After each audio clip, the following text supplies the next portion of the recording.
पहले राहुल गांधी जी को बुलाया और 5 दिन तक लगातार, ऐसा कभी होता नहीं है, किसी ने सुना भी नहीं होगा कि 5 दिन तक लगातार आप 50 घंटे आप पूछताछ करें।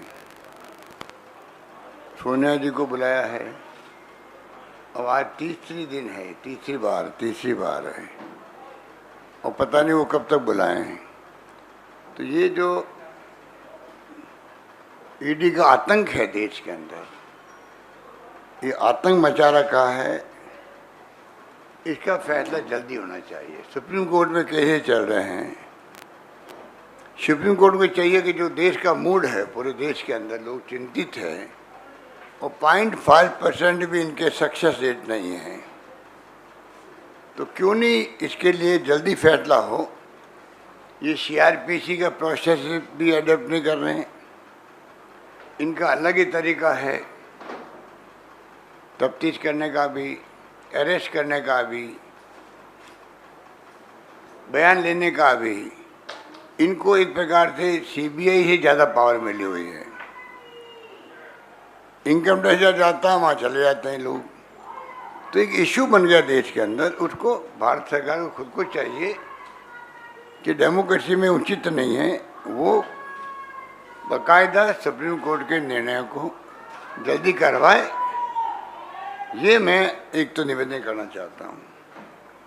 ईडी का उपयोग सरकारें गिराने के लिए किया जाता है, बड़े रूप के अंदर, जो महाराष्ट्र में देखा भी आपने। सरकारें गिराने का काम तो कर सकती ईडी, पर मंत्रिमंडल बनाने का काम नहीं कर सकती है। 28 दिन से वहाँ मंत्रिमंडल नहीं बना है, खाली सीएम और डिप्टी सीएम वहाँ पर बैठे हुए हैं।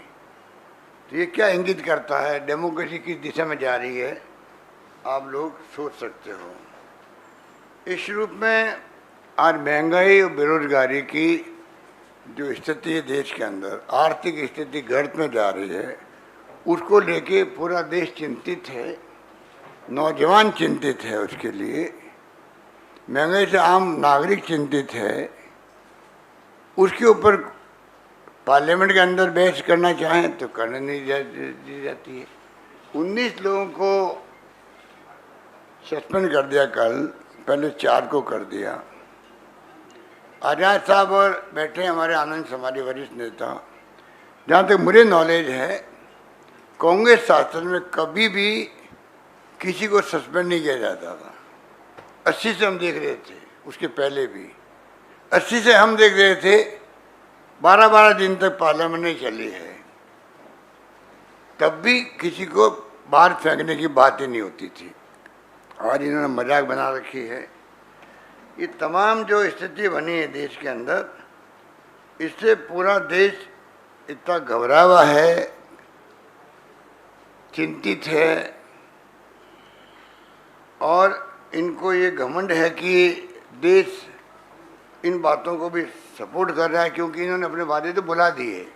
मेरे पास बहुत लंबी लिस्ट है, जहाँ पर 2014 के चुनाव के अंदर जो कैंपेन चला था, वो बातें तो लोकपाल भी हो, चाहे वो ब्लैक मनी लेके आएंगे, वो सरकार बनते ही जो एसआईटी बनी थी सुप्रीम कोर्ट के जज के अध्यक्षता में ब्लैक मनी लाने वाले की, वो तो सब गायब ही हो गए। उनकी बात तो क्या करें।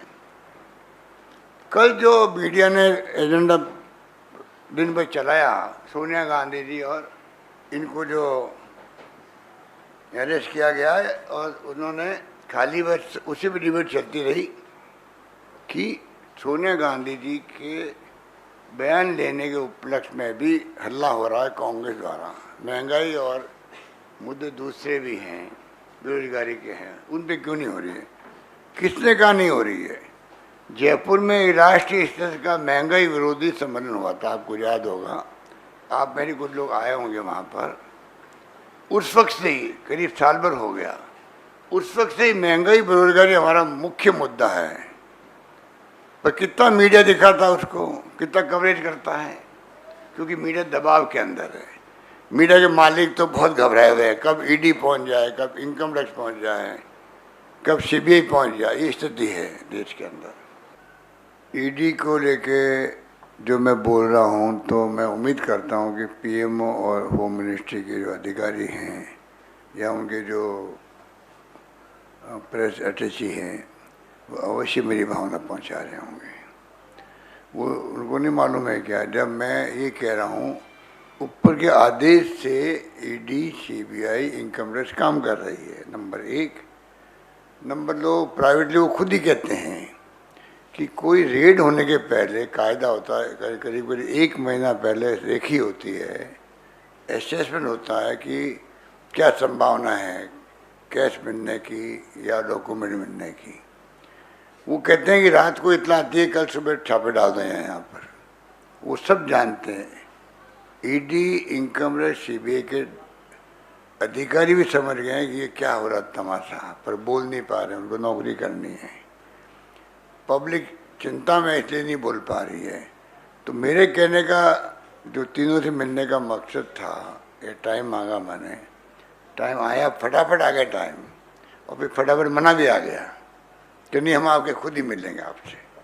तो कहने का मतलब ये है कि ये तमाम बातें जो मैंने कही है उनको फेल, वहाँ पे SLV फाइल हुई है, तो जल्दी आना चाहिए, क्योंकि ईडी के पास इतनी ज़्यादा पावर आ गई है कि सीबीआई से ज़्यादा ईडी पे पावर आ गई है। सीआरपीसी का जो प्रोसेस होता है, ईडी को एक प्रकार से उसको भी फॉलो करने की आवश्यकता नहीं है। बुलाया, बातचीत करी, वो किसी को भी अरेस्ट कर सकते हैं, बयान लेते हैं, वो बयान कोर्ट में भी उनके लिए मान्य होते हैं। ये जो स्थिति है उसको लेके मैंने कहा कि जो फैसला आना हुआ जाए।